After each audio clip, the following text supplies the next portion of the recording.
셰익스피어 4대 비극. 첫 번째 작품은 너무나도 유명한 햄릿입니다. 사느냐 죽느냐 란 대사로 정말 유명하죠. 여기서 사느냐 죽느냐는 모든 것을 버릴 것이냐 마느냐로 해석해도 무방합니다. 다만 인간이란 유한생명체인 우리는 모두 사형 선고를 받은 상태라고 할 수 있습니다. 주변에서 장수한다라는 나이가 100세 전후로 여겨지기 때문입니다.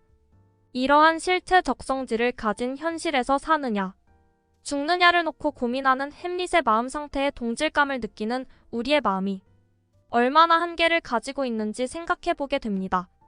햄릿은 윌리엄 셰익스피어가 16세기 말에 창작한 탁월한 비극으로 셰익스피어의 대표작 중 하나로 꼽히고 있습니다. 이 작품은 덴마크 왕자 햄릿의 이야기를 중심으로 복잡한 감정, 권력의 남용, 배신, 사랑, 죽음, 도덕적 딜레마 등 다양한 주제를 다루며 셰익스피어의 뛰어난 글쓰기와 심오한 캐릭터화로 인해 오랫동안 인간 심리의 깊이를 탐구하는 예술적 걸작으로 인정받고 있습니다. 작품의 주인공인 햄릿은 아버지의 죽음과 새로운 왕의 등장으로 인한 권력의 변화에 직면한 덴마크 왕자로서 아버지의 유령이 나타나 복수의 임무를 부여함으로써 이야기가 시작됩니다. 햄릿은 이 복수의 임무와 동시에 자신의 내면에서 벌어지는 갈등, 불안, 의혹 등 다양한 감정을 겪게 되는데 이는 작품을 통해 인간 심리의 복잡성과 어둠을 탐구하는 데 큰 역할을 합니다. 햄릿의 캐릭터는 그의 내면에서 벌어지는 갈등과 모순, 그리고 철학적인 고찰로 특징 지어져 있습니다. 그의 대사와 속내는 셰익스피어의 뛰어난 언어 능력을 드러내면서도 햄릿의 심리를 다층적으로 그려내어 독자와 관객에게 깊은 감동을 전하고 있습니다. 특히 생각하는 사람이라는 별칭으로 불리는 햄릿은 상황을 분석하고 자신의 감정과 이성을 깊이 고찰함으로써 단순한 복수극을 넘어 인간 본성의 본질에 대한 심오한 질문을 던지고 있습니다.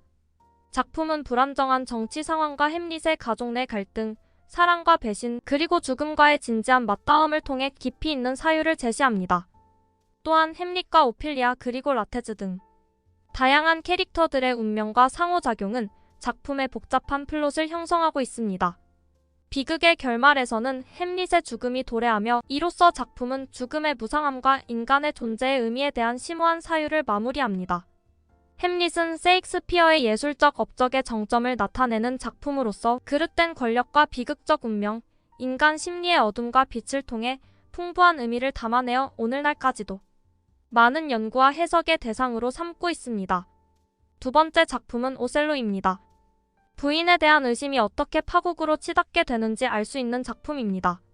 주변 사람의 이간질이 어떠한 감정 동요를 일으키게 되는지 대목에서 개인적으로 많은 생각을 하게 했던 작품입니다. 오셀로는 윌리엄 셰익스피어가 1603년에 창작한 비극 연극으로 셰익스피어의 대표작 중 하나로 손꼽힙니다. 작품은 모로의 흑인 대장 오셀로와 그의 부인 데스데모나 그리고 모페오 등의 삼각관계와 음모를 중심으로 하며 특히 투르치아와 인종, 질투, 배신 등 다양한 주제를 다뤄 사랑과 죽음, 정의와 비정의를 다층적으로 그려냅니다. 오셀로는 토르코 섬에서 나온 모로인데 그의 뛰어난 군사적 능력과 지도자로서의 뛰어난 업적으로 인해 베네치아의 군대에서 중요한 지위에 오르게 됩니다. 그러나 오셀로의 부하인 이아고는 오셀로와의 관계에서 벌어지는 사건들을 통해 오셀로에 대한 질투와 죄책감에 불을 지펴 오셀로를 파멸로 몰아넣는 음모를 꾸미게 됩니다. 오셀로의 부인 데스데모나는 오셀로에 대한 진실된 사랑과 충성을 지닌 인물로서 그의 순수한 마음은 이야기의 감동적인 측면을 더하고 있습니다. 이와 대조적으로 이아고의 부인 엠리아는 음모에 가담하면서 이야기에 더 많은 갈등과 긴장감을 더해주고 있습니다. 작품은 오셀로와 이아고, 그리고 카시와 에미리아라는 두 쌍의 부부간의 관계를 통해 다양한 측면의 사랑과 배신, 질투와 복수 등을 탐구하고 있습니다. 오셀로의 인종에 대한 불안감과 이에 따른 사회적 갈등도 작품의 중요한 요소 중 하나로 떠오릅니다.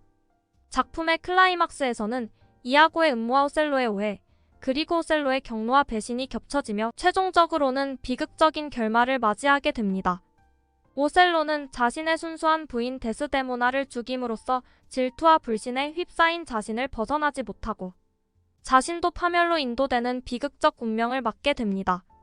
오셀로는 셰익스피어의 작품 중에서도 독특한 플롯과 깊이 있는 캐릭터로 인해 많은 연구자와 연극인에게 영감을 주고 있습니다. 인종, 사랑, 질투, 신뢰 등의 주제를 다루면서 오셀로의 운명은 인간의 본성과 사회적인 불평등에 대한 셰익스피어의 통찰을 담고 있습니다. 이로 인해 오셀로는 셰익스피어의 예술적 업적 중 하나로 꼽히고 있으며 현대에 이르러도 깊이 있는 관심과 연구를 받고 있습니다. 세 번째 작품은 리어왕입니다. 개인적으로 해당 작품은 현실성과 괴리감을 느끼는 부분을 말씀드려 보겠습니다. 재산을 큰딸과 둘째 딸에게 모두 준 이유가 셋째 딸의 말실수 때문이라는 설정인데요.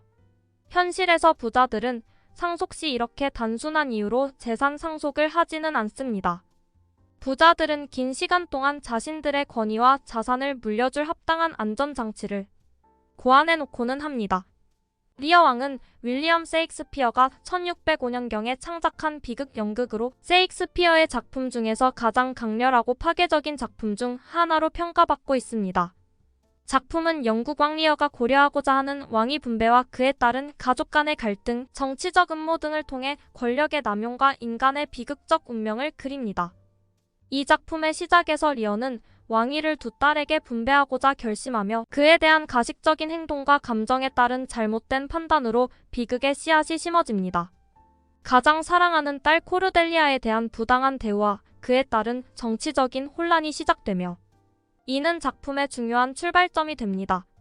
리어의 불신과 권력의 남용으로 인해 가족과 국가는 파탄을 맞이하게 되며 작품은 리어의 어리석은 판단과 고유한 권력에 대한 경계를 강조하면서도 인간의 약점과 상실에 대한 고뇌를 그립니다. 리어는 점점 정신적인 불안과 허무감에 휩싸이면서 그의 정신적 변화는 작품을 통해 선하고 악한 것의 경계를 모호하게 만듭니다.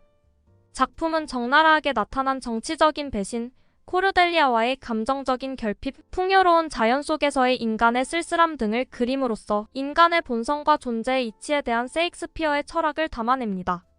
특히 더글러스 등의 부가적 캐릭터와 그들의 이야기는 작품의 풍부한 다양성과 상호작용을 더해주고 있습니다. 리어의 결국적인 파멸은 그의 욕망과 무지로부터 비롯된 것이며 작품은 그의 존재 자체에 대한 경고와 동시에 권력의 남용이 가져올 수 있는 비극적인 결과를 드러내고 있습니다.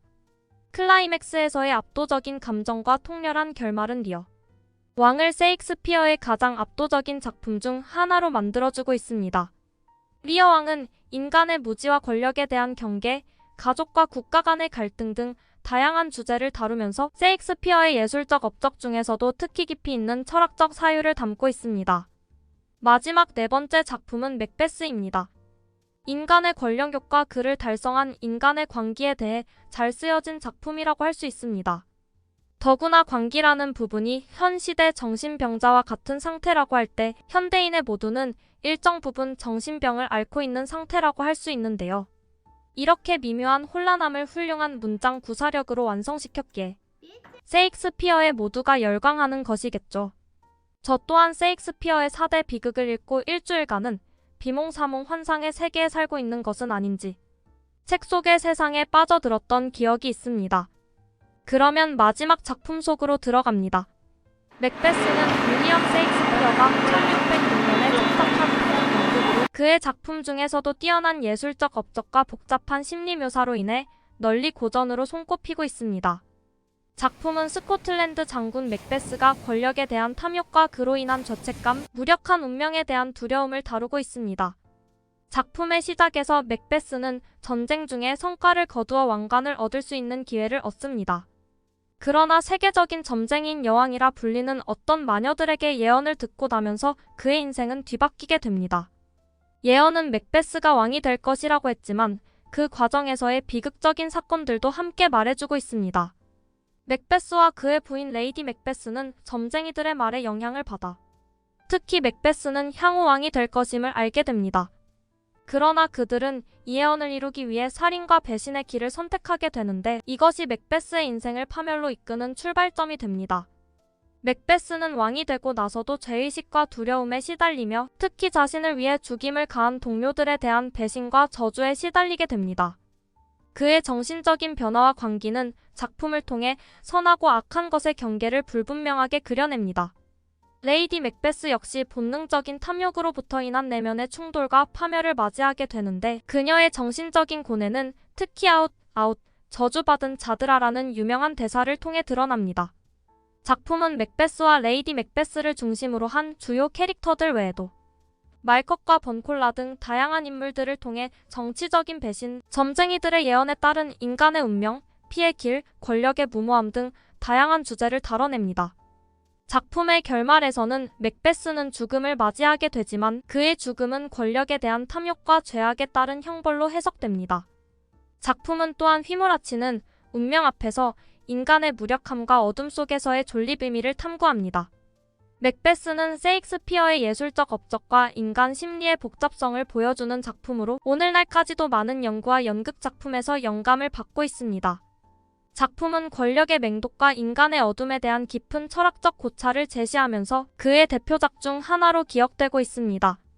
여기까지 소개가 따로 필요 없을 셰익스피어의 4대 비극을 소개해드렸습니다. 세상에서 단 한 권의 책을 다른 행성으로 가져가야 한다면 이 책을 고민 없이 선택하겠습니다. 여기까지 영상을 만드는데 5시간이 소용되었습니다. 여러분의 구독과 좋아요는 영상을 만드는데 큰 힘이 됩니다.